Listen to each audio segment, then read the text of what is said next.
धम्मपद 99 आज दिनांक 8 जुलाई 2020। ये धम्मपद का संदेश, ये देशना तथागत बुद्ध ने राजगृह में, श्रावस्ती के राजगृह में, श्रावस्ती के जेतवन, जो जेतवन विहार श्रावस्ती में अनाथ पिंडक ने बांध कर दिया था। तो उस जेतवन विहार में तथागत बुद्ध विचरण करते थे, रहते थे। और उसी समय किसी एक अन्य पिंडपातिक भिक्षु को उद्देश्य करके ये देशना तथागत बुद्ध ने वहां जेतवन विहार में, श्रावस्ती में दी है। रमणीयानि अरण्यानि यत्थ न रमति जनो वीतरागा रमिष्यन्ति न ते काम गवेशिनो।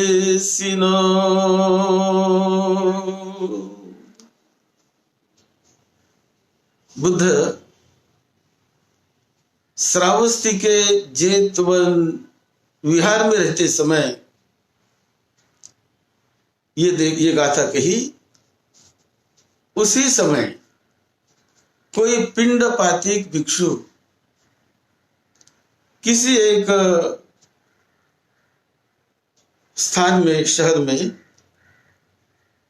कि मैं धर्म साधना करूंगा, ध्यान भावना करूंगा, इस उद्देश्य से उन्होंने अपने गुरु से ध्यान भावना का ऑब्जेक्ट लिया, वो सीखा और सीखकर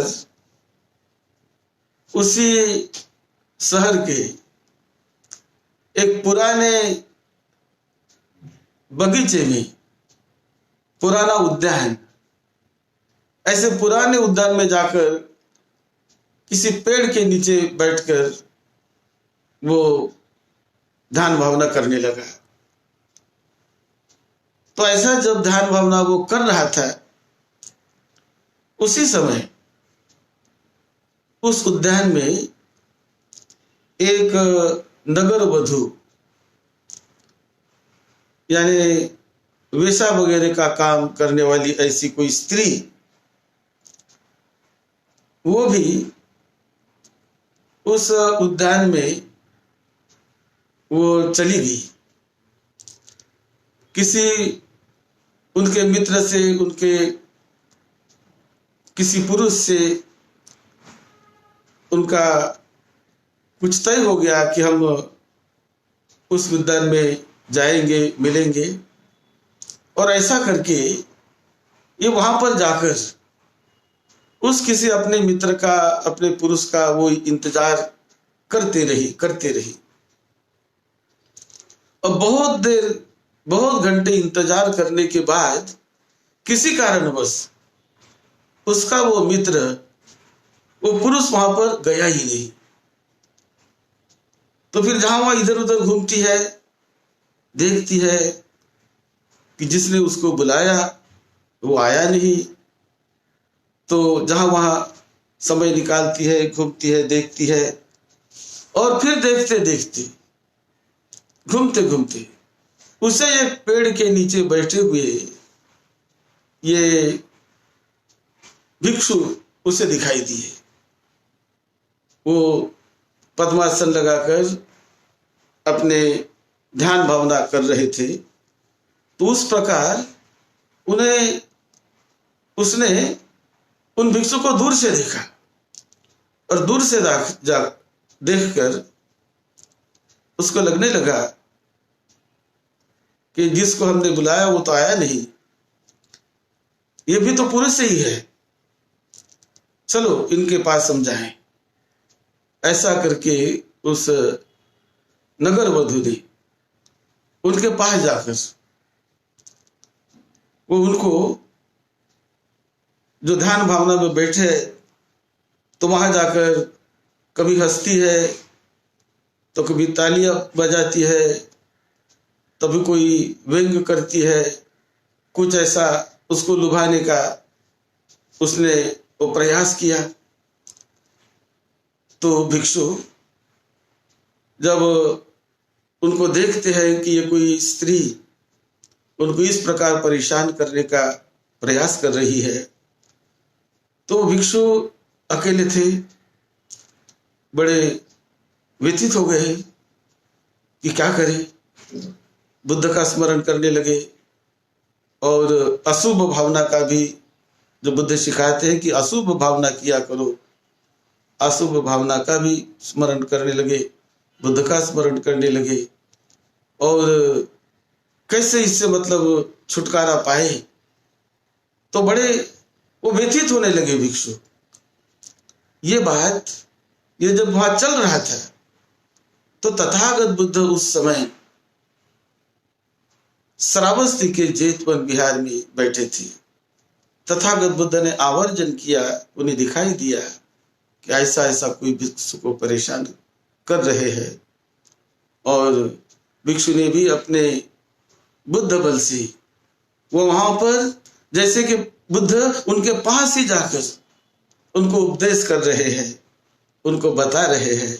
ऐसा उन्हें भास हुआ कि बुद्ध मेरे पास आए, मेरे सामने आए और मेरे सामने आकर बुद्ध ने मुझे उपदेश दिया।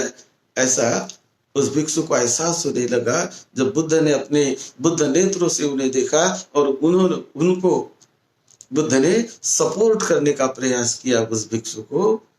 तो ये उसने दृश्य देखा और उसके बाद वो जो उनका विचलित मन हो चुका था वो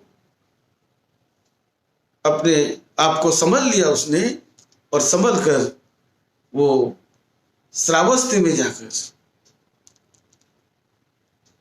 जेतवन में जाकर तथागत बुद्ध के सामने जाकर वो बुद्ध को त्रिवार वंदन करता है, त्रिवार वंदन करता है।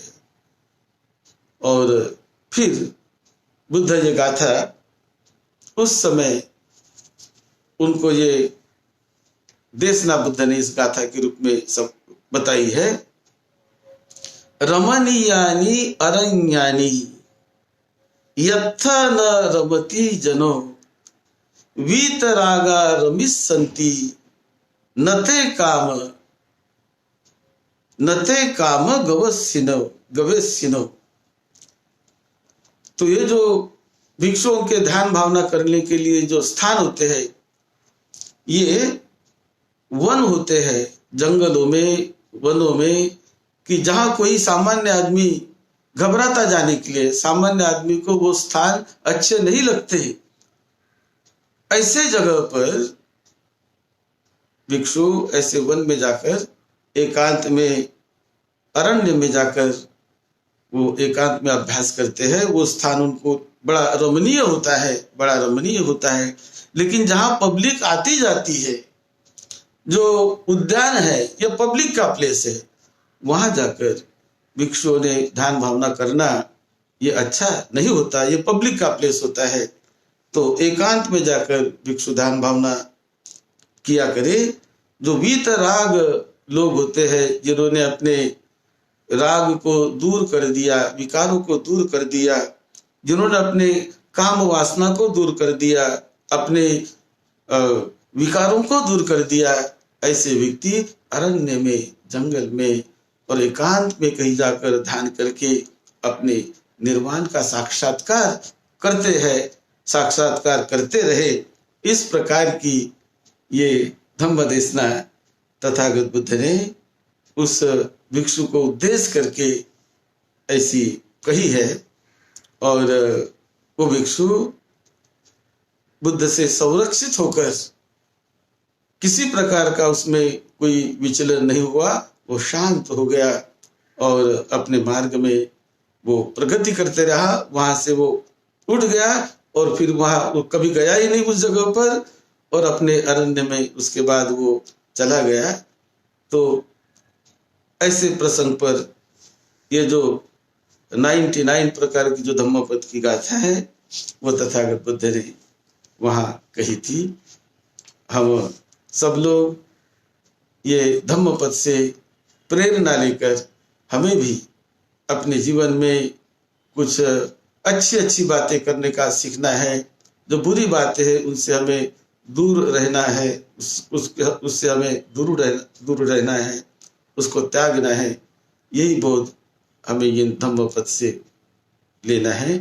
धम्मपद से यही बातें हमें सीखनी है। आप सबका मंगल हो, सबको निरोगत्व मिले, दीर्घायुष्य मिले, यश वैभव मिले, यही मंगल कामना आपके लिए हम करते हैं। सद्धम्म की सेवा में, आपकी सेवा में डॉक्टर भदंत राहुल बोधी महाथेरो।